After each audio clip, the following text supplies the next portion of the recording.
What is DEI? Let's get a Yeah. clear definition for our conversation. Yeah, and I love that we're kicking it off this way. I think the first thing I would say is we got to say the words, right? Diversity, equity, and inclusion. When we talk about diversity, we're just talking about the range of human differences, Mm, right? We're all different. That shapes how we show up in the world, that shapes how we're treated, that shapes the needs that we have, our cultural backgrounds, et cetera.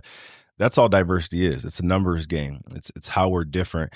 And I think the value of diversity is diversity of thought. So oftentimes when we talk about diversity, mm, we'll talk about race, we'll talk about gender, maybe sexual orientation, having a disability or not.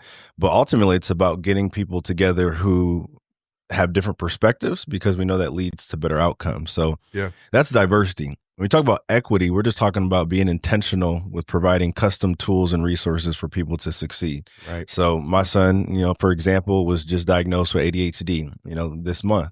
So we're navigating what he needs. My daughter, who is 2 years younger than him, she's going to have different needs than my Yeah. son, right? That's what equity is. What do you need to be successful? And then when we talk about inclusion, that's about essentially feeling seen, feeling respected, feeling like you belong in the Mm, workplace. So, mm, uh, before people jump to DEI and kind of their thoughts on it, I think it's important to define it like we just did and kind of break the words up and talk about not only what they mean, but mhm. why they matter. So Yeah. that's how I I define